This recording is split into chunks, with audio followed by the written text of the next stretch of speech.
Bab 406 Perwujudan. Kuda-kuda Dracoskale juga melepaskan aura mereka saat bulu emas mereka bersinar cemerlang. Para pengawal Dracoskale masing-masing memegang tombak, yang membuat mereka terlihat seperti 8 naga saat dipasangkan dengan kuda-kuda mereka. Tombak mereka meraung dan merobek-robek hambatan angin. Pengawal Dracoskale benar-benar menampilkan teror mereka. Bahkan ada rumor bahwa mereka berdelapan dapat membunuh seorang kultivator di alam Istana Ungu jika mereka bekerja sama. Lin Yun memandang mereka berdelapan yang menerjang ke arahnya dan dia dengan lembut menepuk leher kuda naga darah. Menghadapi 8 kuda Dracoskale, kuda naga darah mengeluarkan raungan dan kilat mulai berderak di kukunya. Pada saat yang sama, api merah berkobar di tubuhnya, bersama dengan aura tidak menyenangkan yang menjulang tinggi yang melesat ke langit. Ketika kuda naga darah melangkah maju, salju di bawah tanah meledak dan tersapu, bersama dengan raungan kuda naga darah. Ini mungkin tampak seperti langkah yang sederhana, tetapi angin berubah ketika kuku kuda naga darah mendarat di tanah. Hal ini membuat wajah para pengawal Dracula berubah karena formasi menunggang kuda mereka menjadi kacau. Kuda naga darah menyaksikan adegan ini dengan jijik sebelum ia berlari ke depan. 8 kuda Dracoskale jatuh ke tanah dan gemetar ketakutan, hal ini menyebabkan pengawal Dracoskale terjatuh dari kuda mereka. Ledakan tiba-tiba dari kuda naga darah membuat 8 kuda Dracoskale panik. Kuda Dracoskale tidak akan merasa takut bahkan jika mereka menghadapi binatang iblis di alam Istana Ungu, tapi mereka sebenarnya meringkuk ketakutan di bawah aura kuda naga darah. Bunuh. 8 pengawal Dracoskale adalah prajurit yang berpengalaman. Ketika mereka jatuh dari kuda, mereka menghantamkan telapak tangan mereka ke tanah dan mereka menyerbu ke arah kuda naga darah. Meskipun mereka lebih lemah tanpa kuda mereka masih kuat. Di atas kuda naga darah, mata Lin Yun berkilat dengan sedikit rasa dingin saat niat pedangnya menyatu dengan aura tidak menyenangkan kuda naga darah. Ini membuat aura kuda naga darah melonjak sekali lagi. Menghadapi aura itu, wajah 8 pengawal Dracoskale tidak sedap dipandang. Rasanya seolah-olah ada pedang yang tak terhitung jumlahnya mengetuk baju besi mereka. Enyahlah. Lin Yun menarik tali kekang dan kuda naga darah mengangkat kukunya tinggi-tinggi ke langit. Ketika kukunya mendarat di tanah, rasanya seperti gempa bumi saat 8 pengawal Dracoskale dikirim terbang. Wajah mereka pucat dan mereka tidak bisa lagi berdiri. Lin Yun duduk di atas kuda naga darah sambil memandang ke depan dengan dingin. Sekelilingnya hening karena tidak ada yang menyangka bahwa kuda-kuda Dracoskale akan dikalahkan dalam sekejap. Para kultivator di sekitarnya semua melihat pemandangan ini dengan ketidakpercayaan di mata mereka. Ketika mereka melihat kuda naga darah Lin Yun, mereka memiliki segumpal ketakutan yang berkedip-kedip di mata mereka. Temperamen kuda ini sedikit terlalu kejam dan 8 kuda Dracoskale yang tergeletak di tanah adalah tamparan besar bagi wajah kelompok putra mahkota. Meskipun Qin Yu duduk di kereta tanpa mengucapkan sepatah kata pun, siapapun bisa merasakan aura pembunuhan yang pekat dari tubuhnya. Di sisi gerbong, Han Lan, Wang Feng, Ji Wuheng, Tang Jie, dan Bai Lixuan juga memancarkan gumpalan aura pembunuh. Biarkan aku menangani sampah ini. Han Lan berdiri ke depan sebelum orang lain bisa. Ketika tatapannya tertuju pada Lin Yun, dia berteriak dengan dingin, seorang cacat yang mematahkan salah satu urat nadinya yang dalam berani mengacaukan pernikahan yang mulia. Kau pasti sedang merayu kematian. Dia sudah ingin membunuh Lin Yun saat Lin Yun melumpuhkan adik laki-lakinya, Bai Yu, saat perjamuan putri. Tapi dia dihentikan dan bahkan dikalahkan oleh Xin Jue, yang membuatnya merasa dipermalukan. Sekarang setelah kultivasinya mengalami peningkatan besar, dia bukan lagi orang yang sama seperti dulu. Dia awalnya ingin membersihkan penghinaannya melalui kompetisi gerbang naga, tapi sayang sekali lawannya menghilang. Meskipun Xin Jue mungkin sudah mati, Lin Yun masih hidup. Tidak diragukan lagi, ini adalah kesempatan terbaik baginya untuk membunuh Lin Yun karena Lin Yun telah menghalangi pernikahan putra mahkota dan bahkan melukai pengawal Dracula. Dia memancarkan cahaya keemasan yang menyilaukan yang mengandung aura agama Buddha yang mendominasi. Dikombinasikan dengan aura pembunuhnya, dia tampak seperti Vajra. Tinju iblis turun. Saya mendengar bahwa tinju iblis turun Han Lan telah mencapai penguasaan penuh. Di sisi lain, kekuatan Lin Yun berkurang ketika dia menghancurkan salah satu nadinya yang dalam. Aku khawatir dia akan kalah telak dalam pertarungan ini. Aku tidak berpikir Han Lan akan membiarkan Lin Yun hidup. Bagaimanapun juga, Lin Yun melumpuhkan adik laki-lakinya di kediaman putri. Mereka yang tahu tentang permusuhan antara keduanya mulai mengomentari situasi tersebut. Ketika aura Hanlan mencapai puncaknya, bahkan kuda yang dia tunggangi tidak bisa menahan tekanan dan roboh di tanah. Hanlan melayang ke langit dan kemudian melemparkan tinjunya ke arah Lin Yun. Mati. Energi asal Hanlan terbentuk menjadi segel rahasia yang menyebabkan tinjunya melepaskan tekanan besar. Sungguh aura yang kuat. Tinju Hanlan terasa seolah-olah dia bahkan bisa menghancurkan gunung dan Lin Yun terlihat sangat kecil di bawah tinjunya. Aku khawatir kamu tidak mampu mencapai itu. Lin Yun melayang ke langit dan dia memanggil pedang pemakaman bunganya. Saat dia meraih pedang itu, niat pedang kuasi Xiantiannya mengalir ke pedang itu. Dia mungkin tidak memiliki kultivasi yang kuat, tapi niat pedangnya yang dipasangkan dengan kultivasinya di tahap ke-8 puncak membawa auranya ke tingkat yang sama dengan Hanlan. Niat pedang. Hanlan mengunci alisnya bersama-sama sebelum dia mencibir. Tidak masalah jika niat pedangmu kuat. Tanpa dukungan kultivasi, itu hanya sebuah kehendak kosong. Aura Hanlan melonjak dengan keras dan tinjunya mengaum, melepaskan aura yang kuat.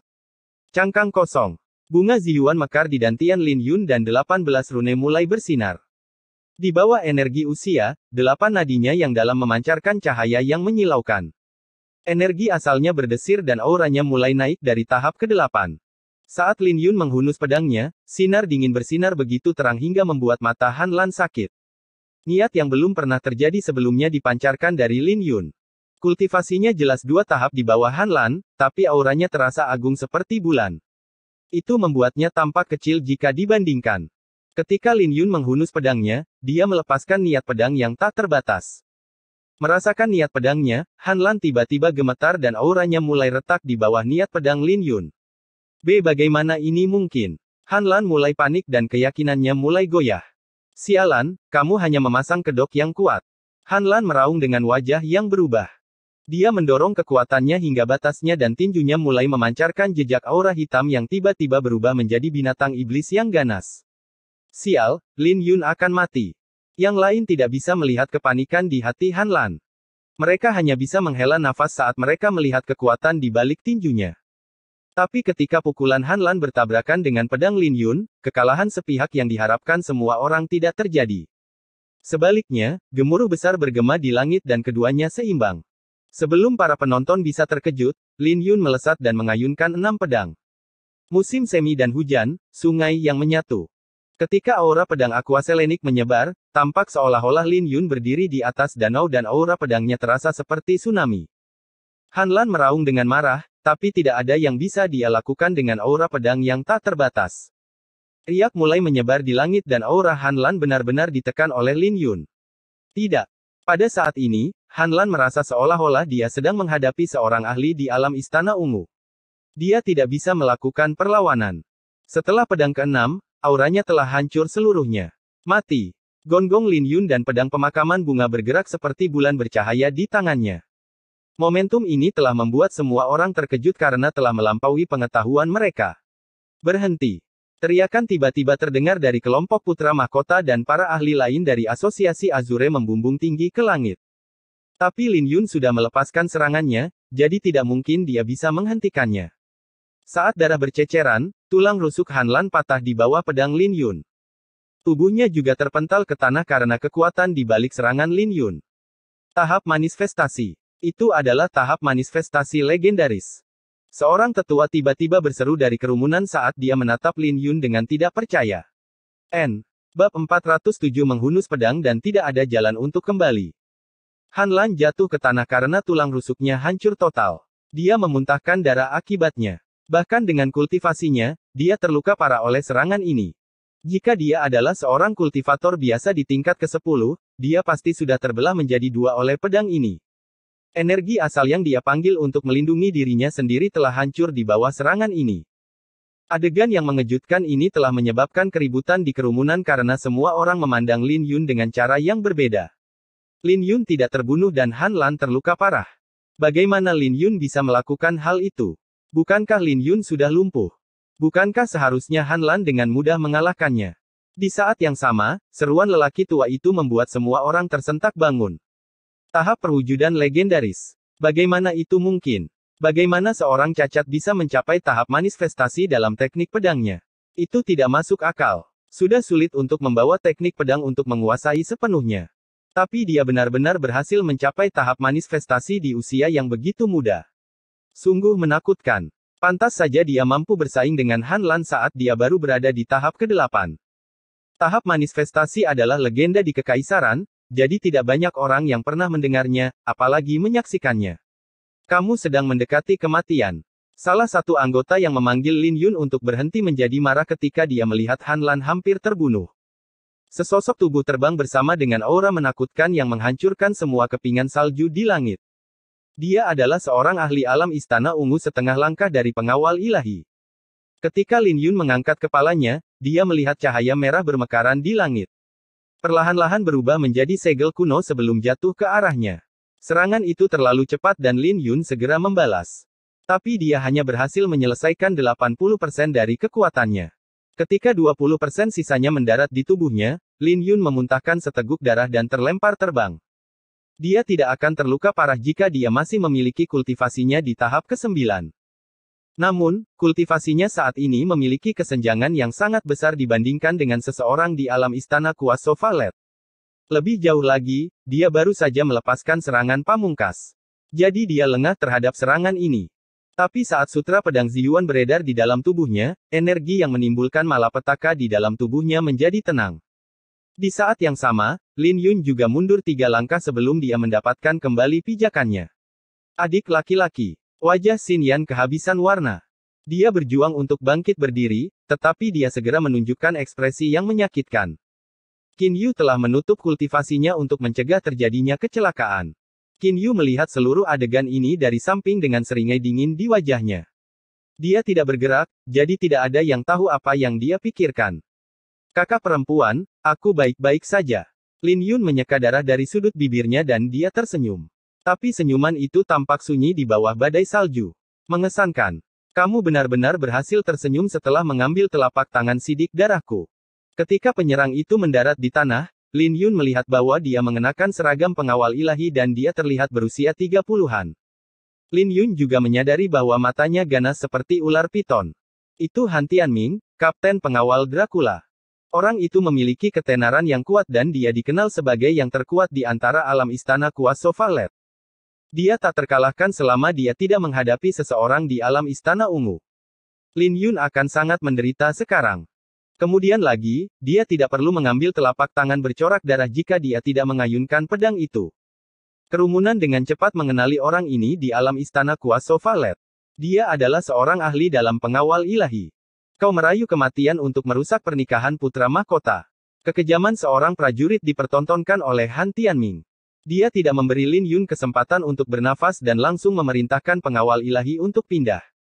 Dengan menunggang kuda mereka, pengawal ilahi menyerbu ke arah Lin Yun. Kali ini, bukan hanya 8 pengawal Dracula, tapi 100 kavaleri lapis baja. Mereka adalah para elit pengawal ilahi dan aura pembunuh mereka telah digabungkan bersama. Kuda-kuda perang melesat dalam formasi dan keributan yang diciptakan oleh mereka sangat besar. Hal ini membuat para penonton terkejut. Tidak mungkin para elit pengawal ilahi bisa bersaing dengan kejeniusan sekte 1 lawan 1, tapi itu berbeda ketika ratusan dari mereka bergabung untuk membuat formasi. Bahkan seseorang yang berada di tingkat ke-10 dari alam bela diri mendalam akan mati di bawah serangan ini, belum lagi Lin Yun yang baru berada di tingkat ke-8. Mata Lin Yun bersinar dan pedang pemakaman bunga mulai berdengung di tangannya. Segel gagak emas mekar di punggungnya dan Lin Yun melesat ke depan seperti garis emas. Ketika dia secara bertahap mendekati 100 elit, sosoknya tiba-tiba menjadi kabur. Hal ini membuat para elit dari pengawal ilahi kebingungan karena mereka tidak bisa menemukan target mereka. Di sana, ketika mereka menemukan Lin Yun, mereka terkejut menemukan bahwa dia berada di atas mereka.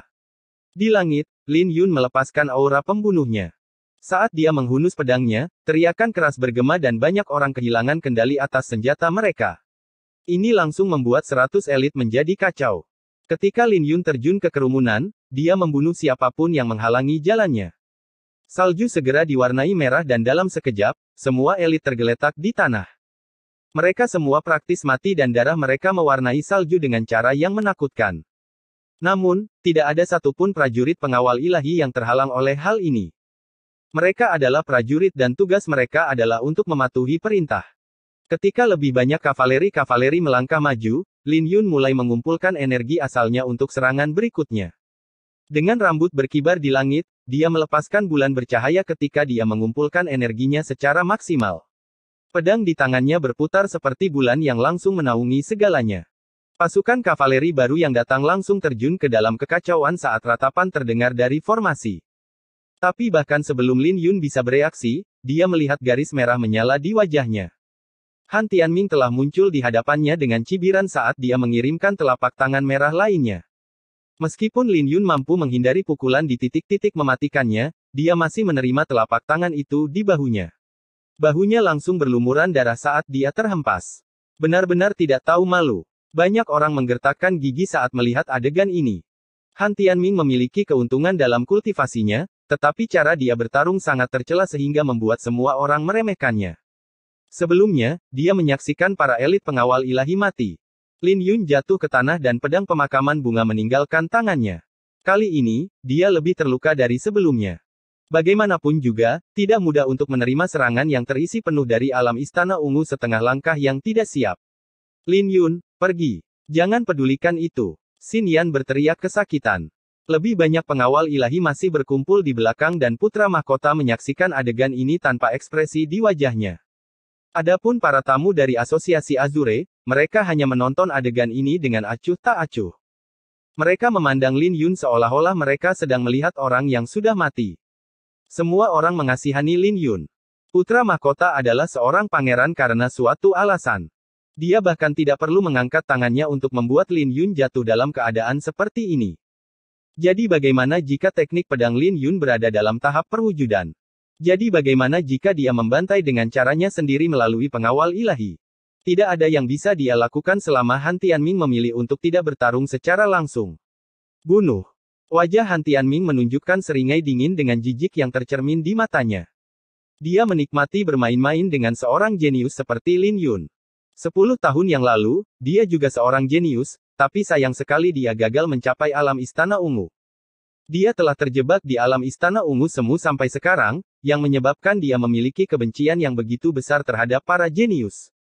Kuda-kuda berderap dan lebih banyak pengawal ilahi menyerbu maju di bawah perintah Han Tianming. Cepat, pergi. Isak tangis Xin Yan. Kakak, tidak mungkin aku akan pergi karena aku sudah di sini. Darahku belum menjadi dingin. Jadi tidak ada alasan bagiku untuk menyarungkan pedangku. Dia telah memutuskan untuk tidak kembali saat dia menghunus pedangnya. Membanting telapak tangannya ke tanah, Lin Yun kembali berdiri dan dia berteriak, pedang. Pedang pemakaman bunga berdengung dan kembali ke tangannya.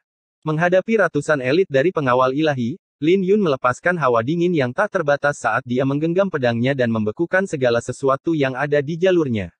Segudang embun beku. Salju itu dingin, tapi hatinya lebih dingin.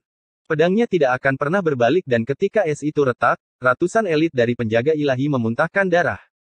Selain itu, mereka semua terlempar oleh serangan Lin Yun. Pergilah dan mati. Han Tianming muncul di hadapan Lin Yun tepat pada saat ini.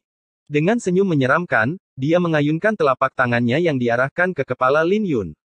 Para penonton semua menarik nafas dingin dan berseru dalam hati betapa kejamnya Han Tianming. Dia bahkan lebih ganas dari ular berbisa.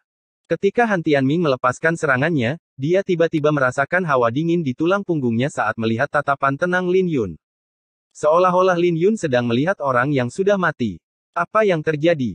Han Tianming mulai merasa ragu. Di dalam tubuh Lin Yun, rune spiritual mulai menyala seperti bintang di langit dan akhirnya membentuk sebuah lukisan. Lin Yun juga memancarkan cahaya yang menyilaukan saat auranya langsung menembus tahap ke-9, tahap ke-10, dan alam istana ungu setengah langkah. Tapi auranya tidak berhenti sampai di situ dan benar-benar mencapai alam istana ungu. Han Tianming tidak dapat mendorong telapak tangannya ke depan lagi ketika telapak tangan itu hanya berjarak setengah inci dari kepala Lin Yun. Aura alam istana ungu yang datang dari Lin Yun membuat tubuhnya bergetar dan dia sangat terkejut di dalam hatinya. Dia tidak berani mempercayai apa yang dia lihat. Tepat pada saat ini, auman harimau bergema dan telapak tangan harimau besar turun dari langit. Tidak. Han Tianming panik dan dia ingin mundur, tapi sudah terlambat. Lin Yun telah menunggunya. Saat telapak tangan mendarat di tanah, Han Tianming berubah menjadi pasta daging. Jalan meledak dan tanah bergetar di bawah kekuatan. Banyak orang terlempar ke langit di bawah turbulensi. Ikutlah denganku. Tatapan Lin Yun tertuju pada Xin Yan yang berada di dalam kereta dan dia melayang ke langit tanpa ragu-ragu. Bab 408 Babak Alam Istana Ungu. Ketika lukisan itu meledak di jalanan, para penjaga ilahi terbang keluar bersama dengan batu dan salju yang hancur. Ledakan yang tiba-tiba membuat para penjaga ilahi menjadi kacau dan banyak orang terkena dampaknya. Namun kematian Han Tianming telah melampaui harapan semua orang. Tidak ada yang membayangkan bahwa alam Istana Ungu setengah langkah telah mati dengan cara yang mengerikan di bawah serangan Lin Yun. Hasil ini tidak terduga, bahkan untuk Han Tianming sendiri. Dia masih bermain-main dengan Lin Yun tepat sebelum dia meninggal. Lin Yun melambung ke langit saat dia berlari ke arah Xin Yan, mengabaikan rasa sakit dari batu-batu yang menghantam wajahnya. Qin Yu duduk dengan tenang di atas kereta sambil memandang Lin Yun, yang mendekat dengan raut wajah yang tenang. Seolah-olah Lin Yun tidak terlihat. Tidak ada yang tahu apa yang ada dalam pikirannya. Tapi tepat ketika Lin Yun hendak mendekati kereta, 3 sinar pedang muncul yang saling bertautan dan membentuk jaring di depan Qin Yu dan Xin Yan. Sinar pedang itu berasal dari Wang Feng dari Villa Bulan Iblis, Ji Wuheng dari Sekte Huan Yuan, dan Tang Jie dari Akademi Qintian.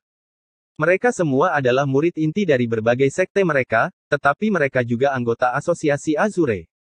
Mereka bertiga berada di tahap ke-10 dan mereka telah mengedarkan semua kekuatan mereka ke dalam jurus ini. Mereka jelas ingin mengincar titik-titik vital Lin Yun dan memanfaatkan fakta bahwa Lin Yun baru berada di tahap ke-8 dari alam bela diri mendalam. Ketiganya berasal dari sekte yang berbeda, jadi tidak mungkin hubungan mereka bisa dibandingkan dengan para elit pengawal ilahi. Namun, mereka masih murid inti dari sekte mereka sendiri dan mereka berada di urutan kedua di kekaisaran. Jadi serangan mereka secara alami lebih menakutkan daripada para elit pengawal ilahi. Melihat ketiga serangan itu saling tumpang tindih, Lin Yun ragu-ragu saat dia merenungkan untuk mundur. Tidak mungkin dia bisa menggunakan lukisan itu lagi, jadi dia akan kehilangan kesempatannya saat pengawal ilahi pulih. Tetapi jika dia tidak mundur, dia akan dibunuh jika dia ceroboh. Bagaimanapun juga, 3 murid inti tidak akan mudah baginya. Pada akhirnya, Lin Yun memutuskan untuk tidak mundur. Lin Yun mendorong niat pedang kuasi Xiantian sampai batasnya dan pedang pemakaman bunga di tangannya mulai berdengung. Bunga Ziyuan di dantiannya mekar dan aura ungu meledak dari dalam tubuhnya. Niat pedang kuasi Xiantiannya tumpang tindih dengan pedang pemakaman bunga dan berbenturan dengan 3 sinar pedang. Tabrakan itu menciptakan cahaya menyilaukan yang membuat semua orang merasakan sakit yang menyengat di mata mereka. Di saat yang sama, gelombang kejut dari bentrokan mereka berfluktuasi. Hal ini menyebabkan banyak penonton kehilangan kendali atas pedang mereka saat pedang mereka terbang. Pedangku. Ini terlalu kuat. Aku belum pernah melihat pedang yang begitu kuat. Sungguh menakutkan. Lin Yun benar-benar berhasil menahan serangan itu. Pendekar pedang dari 3 kekuatan besar benar-benar gagal menekannya. Aura menakutkan itu mengejutkan kerumunan yang berdiri di jalanan. Wajah Wang Feng, Ji Wuheng, dan Tang Jie semuanya jelek. Mereka tidak pernah membayangkan bahwa mereka akan mempermalukan diri mereka sendiri di depan putra mahkota. Mereka benar-benar gagal menekan Lin Yun dan malah ditekan. Dengan ledakan besar, kedua belah pihak berpisah dan sinar pedang mereka berubah menjadi badai ungu yang menyapu sekelilingnya. Wajah Ji Wuheng, Wang Feng, dan Tang Jie menjadi gelap. Mereka saling bertukar pandang dan mata mereka bersinar dengan aura membunuh. Awan asap naik, menyeberangi sungai, pedang melayang. Mereka masing-masing melontarkan serangan terkuat mereka ke arah Lin Yun. Waktu yang tepat. Pakaian Lin Yun berlumuran darah, tapi dia tidak panik saat melihat serangan yang datang padanya. Setelah mencapai tahap perwujudan, pedang Aquaselenik telah mencapai ketinggian yang menakutkan. Ketika Lin Yun mendorong pedang Aquaselenik hingga batasnya, sosok Lin Yun tiba-tiba meledak dan terbagi menjadi 9 bayangan. Apa yang terjadi? Wajah Wang Feng, Ji Wuheng, dan Tang Jie berubah. Mereka jelas-jelas telah mengunci Lin Yun, jadi mengapa mereka kehilangan Lin Yun tiba-tiba? Melihat 9 bayangan itu, mereka tidak bisa memverifikasi mana yang merupakan Lin Yun yang asli. Refleksi bulan. Ketika 9 bayangan tumpang tindih di langit, bulan yang cerah muncul di Lin Yun. Saat dia mengayunkan pedangnya, dia seperti makhluk surgawi yang keluar dari lukisan dan tumpang tindih dengan cahaya bulan. Hal ini mengejutkan Wang Feng, Ji Wuheng, dan Tang Jie karena serangan mereka hancur. Mereka bertiga memuntahkan seteguk darah saat mereka jatuh dari langit. Pada saat yang sama, aura pedang mereka hancur seperti selembar kertas dan perlahan-lahan memudar dalam badai salju. Astaga! Teknik pedang apa itu? Apa yang baru saja aku saksikan? Keributan terdengar dari sekitarnya. Jika Lin Yun hanya mengungkapkan ujung dari teknik pedangnya, maka refleksi bulan akan menjadi serangan terkuatnya. Belum lagi Lin Yun telah menjadi lumpuh 3 bulan yang lalu. Tapi 3 bulan kemudian, ketika Lin Yun kembali, dia begitu mempesona sehingga tidak ada yang bisa menatapnya secara langsung. Setelah Lin Yun melukai 3 orang murid inti dengan parah, dia melanjutkan perjalanannya menuju Xinyan. Itu sudah cukup. Qin Yu akhirnya berbicara saat ini. Saat dia berbicara, aura menakutkan meledak dari bagian belakang gerbong yang membuat semua orang berada di bawah tekanan besar. Pada saat itu, kaki banyak orang gemetar saat mereka berjuang untuk tetap berdiri. Seorang ahli di alam Istana Ungu. Wajah semua orang berubah. Ketika Lin Yun mengangkat kepalanya, dia melihat sebuah telapak tangan turun yang langsung membuatnya terbang. Saat dia jatuh ke tanah, dia memuntahkan seteguk darah. Yang mulia, saya telah memverifikasi bahwa dia ada di sini sendirian dan tidak ada ahli alam Istana Ungu bersamanya. Meskipun ada banyak murid paviliun pedang Ling Qiao yang bercampur dalam kerumunan, tidak ada satu pun tetua di alam Istana Ungu, apalagi tetua pembawa pedang. Sebuah suara terdengar di samping Qin Yu yang membuatnya terkejut. Alasan mengapa dia menahan diri untuk tidak membunuh Lin Yun adalah karena dia tidak percaya bahwa Lin Yun ada di sini sendirian. Dia yakin bahwa seseorang datang untuk melindungi Lin Yun. Lagi pula, tidak ada yang berani melawannya secara terang-terangan. Dia tidak percaya bahwa Lin Yun ada di sini untuk menghadapi kematian dan bahwa sesuatu pasti telah memberi Lin Yun kepercayaan diri untuk menghentikan keretanya. Dia tidak pernah menyangka bahwa Lin Yun benar-benar berada di sini sendirian. Apakah dia sedang berusaha menjadi pahlawan yang kesepian? Karena itu masalahnya, Qin Yu tidak akan ragu-ragu lagi. Cahaya dingin melintas di matanya, dan dia menganggukkan kepalanya. Pakar alam Istana Ungu yang mengirim Lin Yun kembali sebelumnya muncul kembali dan melemparkan telapak tangan ke arah Lin Yun.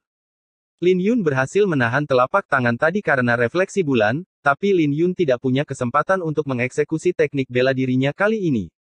Bagi ahli real Istana Valet, semua orang di bawahnya adalah semut dan perbedaan antara kekuatannya dan Lin Yun terlalu besar. Pada saat yang sama, sebuah pukulan besar terbang seperti naga dan harimau yang berbenturan dengan telapak tangan. Seorang pria bertopeng putih muncul di langit dan menghentikan si penyerang. Mata lelaki tua dari alam Istana Ungu itu bersinar dingin dan dia menatap pendatang baru itu, berhentilah bersembunyi di balik topeng. Apakah kamu berani menunjukkan wajahmu? Kamu tidak perlu khawatir dengan identitasku. Namun, kau harus melewatiku jika kau ingin membunuh Lin Yun, kata pria misterius itu. Di saat yang sama, sebuah pertanyaan muncul di benak semua orang. Siapakah orang ini sampai berani mencampuri urusan putra mahkota? Dilihat dari teknik gerakan dan teknik tinjunya, dia sepertinya bukan milik paviliun pedang Ling Qiao. Pada saat yang sama, putra mahkota bingung. Bukankah orang tua itu mengatakan bahwa tidak ada seorang pun dari paviliun pedang Ling Qiao yang hadir? Lin Yun akan mati hari ini dan tidak ada yang bisa menyelamatkannya. Kamu bukan pengecualian. Orang tua itu berkata dengan nada mendominasi. Dia kemudian berjalan ke arah Lin Yun, meninggalkan jejak kaki di salju di setiap langkahnya. Setelah 7 langkah, aura lelaki tua itu telah menekan seluruh badai salju. Dia seperti surga itu sendiri, yang membawa tekanan besar bagi semua orang. Ambil 1 langkah lagi jika kau punya nyali, kata pria misterius itu saat dia mendarat di samping Lin Yun. Langkah kakinya tidak meninggalkan jejak kaki di salju dan auranya membuat orang tua itu mengerutkan alisnya. Aura pria tua itu menjadi lebih menakutkan, tapi dia tidak melangkah maju. Dia melihat sosok bertopeng itu dan bertanya-tanya siapa orang ini yang benar-benar berani menghadapi seorang ahli alam Istana Ungu. Bab 497 Pedang. Salju perlahan-lahan memenuhi jalanan sementara 2 ahli alam Istana Ungu melanjutkan pertarungan mereka. Hal ini membuat musim dingin terasa semakin dingin. Tiba-tiba, dunia menjadi hening. Dibandingkan dengan bentrokan keras sebelumnya, keheningan ini bahkan lebih mencekik. Semua orang bisa merasakan ada sesuatu yang tidak beres. Di masa lalu ketika Lin Yun membuat keributan yang begitu besar, semua orang hanya merasa kasihan karena mereka merasa bahwa dia sedang merayu kematian. Tidak ada yang mengira Lin Yun bisa pergi dengan selamat setelah menghentikan gerbongnya. Tapi keadaan telah berubah sekarang karena para ahli di alam Istana Ungu telah mengambil tindakan. Tidak banyak ahli di alam Istana Ungu, bahkan di antara 4 sekte besar. Tidak mungkin mereka akan dikirim dengan mudah. Bagaimanapun juga, mengirim mereka keluar mewakili sikap yang sangat spesifik, sikap dari kekuatan yang mendukung mereka sendiri. Pria misterius itu harus menghadapi putra mahkota. Putra mahkota sendiri tidak menakutkan, tapi dia mewakili keluarga kerajaan, yang merupakan otoritas tertinggi kekaisaran Qin besar. Jika bukan karena takut akan otoritas keluarga kerajaan, paviliun pedang Lingqiao tidak akan membiarkan Xin Yan dibawa pergi. Semua orang mulai merenungkan identitas pria misterius itu dan pasukannya. Bersamaan dengan itu, kekacauan yang disebabkan oleh Lin Yun juga meningkat. Menarik. Saya benar-benar ingin tahu siapa orang ini yang benar-benar melawan Yang Mulia. Lin Yun telah menamparkan wajah Yang Mulia dengan mengacaukan pernikahan. Itu akan menjadi noda dalam hidup Yang Mulia jika dia tidak membunuh Lin Yun. Tidak bisa dipercaya bahwa orang ini berani menentang Yang Mulia. Apakah dia dari paviliun pedang Lingqiao? Tapi apakah dia akan membutuhkan topeng jika dia berasal dari paviliun pedang Lingqiao? Siapa sebenarnya orang ini? Kata-kata keraguan datang dari kerumunan. Untuk pertama kalinya, wajah Qin Yu berubah saat dia duduk di dalam gerbong. Wajahnya gelap. Dia selalu menjadi orang yang berhati-hati, jadi dia suka membuat rencana sebelum mengambil tindakan apapun. Bagaimanapun, dia tetap tenang bahkan setelah menyaksikan Lin Yun membantai dengan cara yang sama melalui penjaga ilahi dan asosiasi Azure meskipun ada kemarahan yang mendidih di dalam dirinya. Dia hanya mengirimkan seorang ahli untuk mengakhiri kekacauan ini setelah dia memastikan bahwa Lin Yun datang sendirian. Namun, dia tidak pernah menyangka bahwa seorang pria misterius akan menentangnya. Apakah orang ini dari paviliun pedang Lingqiao? Tidak, tunggu. Paviliun pedang Lingqiao hanya akan mengambil tindakan terhadap saya jika saya membawa Xin Yan dengan paksa, tapi dia sendiri yang menyetujui pernikahan itu. Jadi paviliun pedang Lingqiao tidak memiliki bukti untuk menindak saya, mereka juga tidak punya keberanian untuk melawan keluarga kerajaan. Jadi siapa orang ini? Qin Yu bingung saat dia melihat pria misterius itu. Wajah pria tua berpakaian abu-abu itu gelap saat dia melihat pria bertopeng misterius yang berdiri di jalannya. Pria tua itu turun dari langit dan berjalan tanpa meninggalkan jejak kaki di atas salju. Posisinya unik, jadi dia tidak akan menghentikan langkah kakinya sampai Lin Yun berada tepat di depannya. Dia mengambil 7 langkah ke depan dan momentum yang dia kumpulkan sangat menakutkan. Dia tiba di depan Lin Yun dan auranya sudah mencapai puncaknya. Dia yakin bisa menjatuhkan pria misterius itu sebelum membunuh Lin Yun. Lin Yun akan mati dengan kesempatan ini. Namun, pria misterius itu juga memiliki posisi yang baik di samping Lin Yun. Dalam posisinya, dia punya lebih dari cukup waktu untuk bertindak jika ada yang berani membunuh Lin Yun. Dia telah memberikan pilihan pada orang tua itu. Jika orang tua itu bersikeras untuk membunuh Lin Yun, maka orang tua itu juga harus menerima serangan darinya. Tapi jika orang tua itu menyerah untuk membunuh Lin Yun, maka dia akan melepaskan kesempatan yang sempurna ini. Setiap ahli menghargai nyawa mereka, terutama mereka yang telah mencapai alam istana ungu. Jadi orang tua itu terpaksa berhenti meskipun dia tidak mau. Pada level mereka, mereka bersaing dengan kesempatan. Akan sangat mengerikan saat salah satu pihak menemukan kelemahan. Tapi tidak ada yang bisa dilakukan orang tua itu. Dia hanya bisa menunggu pria misterius itu mengungkapkan kelemahannya. Kemudian lagi, pria tua itu tidak bisa mengatakan apa-apa dari wajah pria misterius itu karena dia mengenakan topeng. Pada akhirnya, pria tua itu lambat laun menjadi tidak sabar dan jengkel. Selama beberapa saat, jalanan menjadi sunyi senyap. Lin Yun terengah-engah saat dia mencoba menebak identitas pria misterius itu.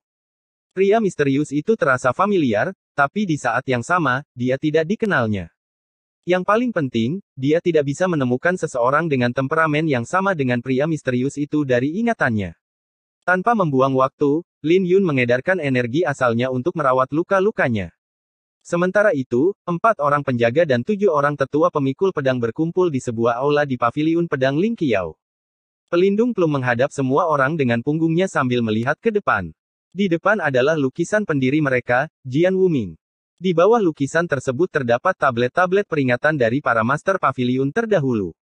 Di atas meja, di mana kuali dupa biasanya diletakkan, ada pedang kuno yang dihiasi dengan pola bunga. Pedang itu bersarung, tapi semua orang bisa merasakan aura mengerikan yang datang darinya. Pedang itu adalah Light Containment, pedang yang melampaui tingkat artefak kosmik. Itu adalah pedang pribadi Jian Wuming dan juga pedang terkuat di Kekaisaran Qin besar.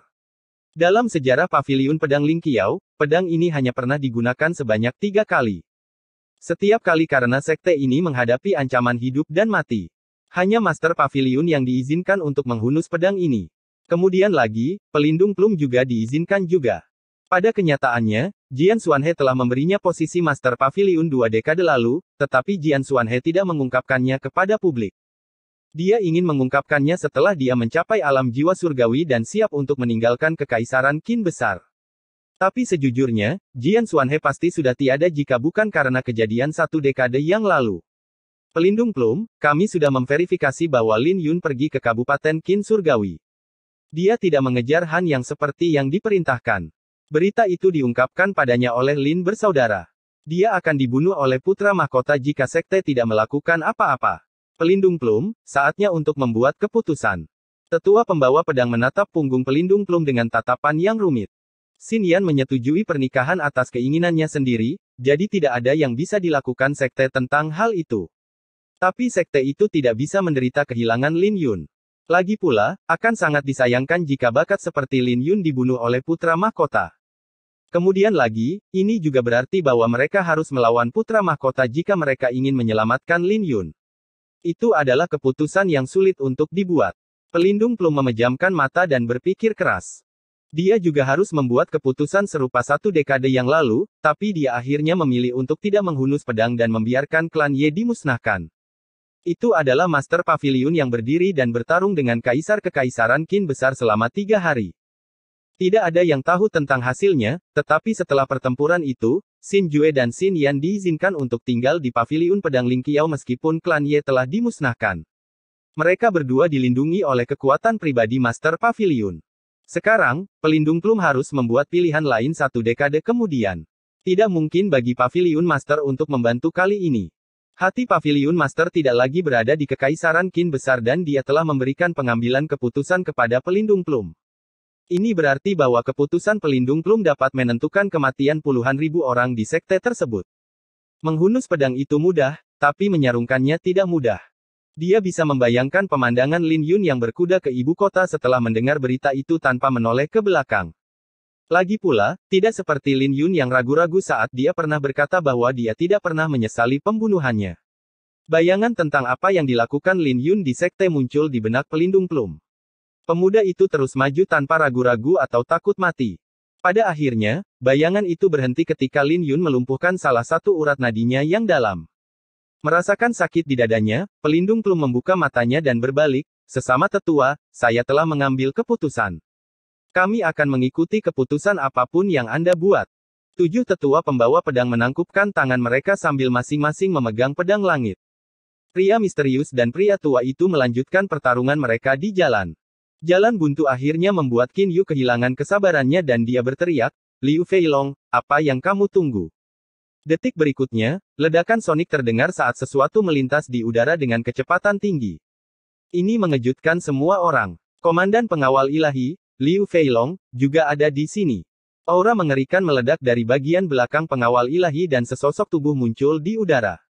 Dia mengenakan baju besi perak, termasuk helm perak, jubah, dan topengnya. Dia juga memegang tombak panjang. Penampilannya langsung mengalahkan yang lainnya dan para penonton tiba-tiba merasakan dorongan untuk memberikan penghormatan kepada orang ini. Tombak Liu Feilong diarahkan ke Lin Yun, yang mengedarkan energi asalnya untuk merawat lukanya. Ketika tombak itu diarahkan padanya, Lin Yun terkejut menemukan bahwa dia tidak bisa bergerak. Rasanya seolah-olah waktu telah berhenti. Pria misterius itu naik ke udara untuk memblokir serangan ini, tetapi saat dia bergerak, pria tua berpakaian abu-abu itu langsung muncul di hadapannya dan menahannya. "Enyahlah," gonggong pria misterius itu. "Haha, jangan berpikir untuk membuat masalah lagi. Buka matamu dan lihatlah bagaimana anak nakal itu mati." Pria tua itu mencibir tanpa rasa takut. Dalam sekejap mata, Liu Feilong muncul di depan kereta Qin Yu dari jarak 500 mil. Kecepatannya terlalu cepat untuk dilihat dengan mata telanjang dan serangannya bukanlah serangan yang bisa diblokir. Nasib Lin Yun sudah ditentukan. Tepat pada saat ini, token langit pada murid-murid Pavilion Pedang Ling Qiao hancur. Ketika token itu hancur, rune transparan muncul di hadapan Lin Yun dan membentuk susunan yang aneh. Pada saat yang sama, ketika susunan itu terbentuk, garis-garis cahaya terbang melintasi langit dan turun ke bawah. Garis-garis cahaya itu semuanya adalah pedang, pedang langit. Ketika ketujuh pedang langit menancap ke tanah, tanah bergetar. Pada saat yang sama, pedang-pedang itu memancarkan cahaya yang menyilaukan, hampir seperti sebuah pernyataan. Bab 410 berdiri sampai akhir. Semua orang langsung mengenali asal-muasal ketujuh pedang itu. Mereka adalah pedang langit yang terkenal dari paviliun pedang Ling Qiao. Pedang-pedang langit itu sendiri sudah menakutkan dan salah satu dari mereka sangat mengintimidasi. Jadi semua orang terkejut melihat ketujuh pedang itu. Adegan ini belum pernah terjadi sebelumnya dalam sejarah Kekaisaran Qin besar. 7 pedang langit hanya digunakan di masa lalu setiap kali paviliun pedang Ling Qiao terancam untuk membentuk susunan pedang langit untuk melindungi sekte. Namun hari ini, ketujuh pedang tersebut digunakan untuk seorang pemuda. Pedang-pedang itu berdengung di tanah dan memancarkan niat pedang yang mengintimidasi.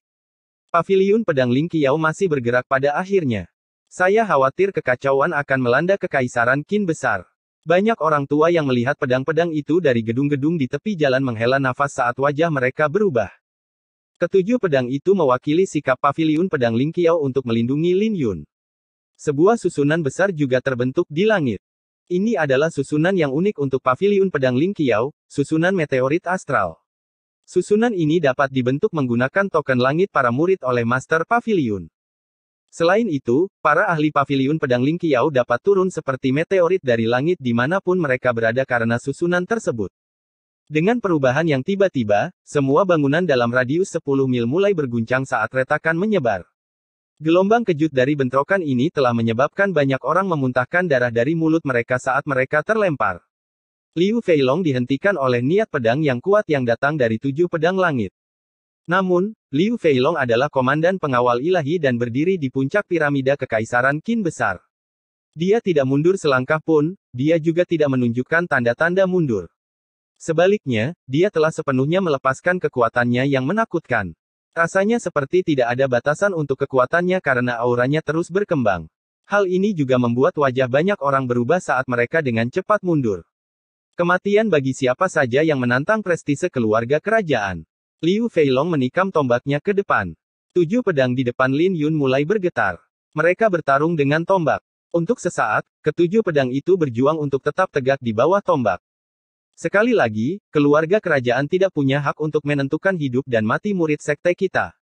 7 garis cahaya turun ke tanah. Mereka secara alami adalah 7 tetua pemikul pedang yang menarik pedang mereka dari dalam salju. Siapkan formasi. Mereka bertujuh tahu betapa kuatnya Liu Feilong dan tidak ada satupun dari mereka yang bisa bertahan lebih dari 10 jurus melawannya. Mereka hanya bisa mengandalkan arai pedang langit untuk melawannya. Tidak ada yang bisa melihat ekspresi Liu Feilong di balik helm perak karena topeng itu hanya memperlihatkan matanya yang dingin. Tombak di tangannya seperti naga yang mengamuk yang mengaum di dalam arai. Ketujuh tetua pemikul pedang semuanya merasakan sakit di telapak tangan mereka karena benturan dan siapapun bisa tahu dari ekspresi mereka bahwa mereka melakukan yang terbaik. Pada saat yang sama, mereka terkejut karena arai pedang langit tidak dapat menghentikan Liu Feilong. Pertarungan antara kedelapan orang itu terlalu mengejutkan. Hanya gelombang kejut dari bentrokan mereka saja sudah bisa membunuh para kultivator di alam bela diri yang mendalam. Pria tua berpakaian abu-abu dan pria misterius itu sudah mundur. Saat pria misterius itu mundur, dia juga membawa Lin Yun bersamanya. Apa daya, Liu Feilong sedikit terlalu kuat. Dia praktis seperti naga. Arai pedang langit tidak akan bisa menahannya untuk waktu yang lama. Paviliun pedang Ling Qiao telah benar-benar berselisih dengan keluarga kerajaan sekarang. Para penonton dikejutkan oleh adegan ini. Keempat sekte tersebut melampaui kekaisaran, tetapi dengan sendirinya, tidak ada sekte yang dapat bersaing dengan kekaisaran. Namun keempat sekte tersebut memiliki sejarah yang panjang, sehingga tidak akan mudah bagi kekaisaran untuk mengalahkan mereka. Bahkan jika kekaisaran bisa menang, itu tidak akan menjadi kemenangan yang mudah. Namun, tidak ada yang menyangka bahwa perang akan dimulai karena seorang pemuda. Tepat pada saat ini, tombak Liu Feilong hancur di bawah serangan konstan dari 7 pedang langit. Adegan ini telah menyebabkan 7 tetua pemikul pedang bersukacita. Wajah Qin Yu juga berubah dari gerbong ketika dia melihat pemandangan ini, jadi dia melemparkan tombak merah ke atas. Liu Feilong, gunakan tombak ini. Tombak yang dia lemparkan memancarkan aura yang mengejutkan dan tidak menyenangkan. Tidak ada yang tahu berapa banyak nyawa yang diambil oleh tombak ini. Itu adalah tombak iblis penjara darah. Seseorang berseru dari kerumunan ke arah tombak itu. Itu adalah tombak yang diwariskan melalui penjaga ilahi, ditempa dengan jiwa dan darah yang tak terhitung jumlahnya. Ini adalah tombak iblis dan penjaga ilahi jarang menggunakannya. Tapi saat digunakan akan sangat mengejutkan. Padang rumput Phoenix Darah. Liu Feilong mengeksekusi jurus pamungkasnya saat dia menangkap tombak itu. Di bawah aura iblis, 7 tetua pemikul pedang memuntahkan seteguk darah dengan retakan yang terbentuk dalam formasi mereka. Hancurkan! Raung Liu Feilong. Arai pedang langit hampir tidak bisa menahannya saat dia menangkap tombak iblis penjara darah. Dia berbalik dan tombak di tangannya terbagi menjadi 7. Masing-masing tombak menjatuhkan seorang tetua pembawa pedang. Liu Feilong berdiri tegak seperti dewa perang. Saat tatapannya jatuh ke Lin Yun, aura pembunuh di matanya mulai berkumpul. Siapa yang bisa menghentikanku? Liu Feilong mendengus dan berlari ke arah Lin Yun. Tindakannya membuat semua orang menahan nafas karena Liu Feilong terlalu kuat. Semua orang tahu dia kuat, tetapi tidak ada yang tahu bahwa dia sekuat ini. Tapi bahkan sebelum dia bisa melangkah keluar, seberkas cahaya muncul di langit. Ketika seberkas cahaya muncul, itu menghabiskan segalanya dan langit menjadi gelap. Liu Feilong terpukul mundur oleh serangan ini.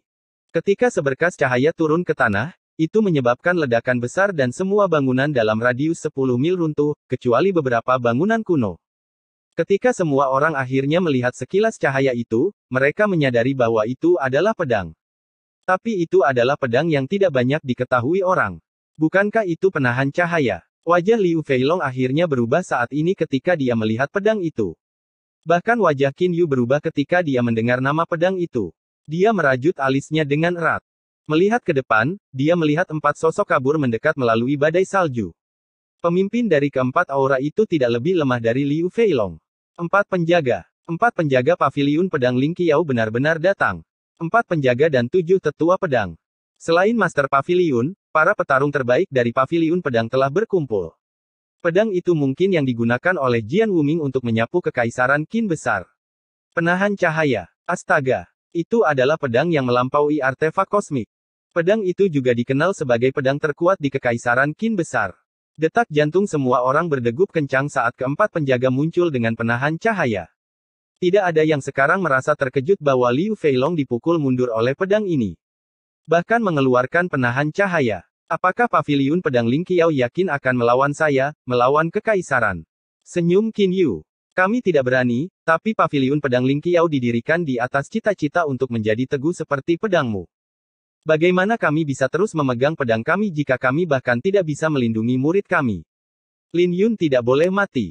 Jawab pelindung Plum. Suaranya acuh tak acuh, tapi terdengar seolah-olah dia tidak takut akan hidup dan mati. Tapi dia merusak pernikahanku, melukai tamuku, dan membunuh para elit pengawal ilahi. Jika saya tidak membunuhnya, bagaimana saya bisa mempertahankan prestise keluarga kerajaan? Balas Qin Yu.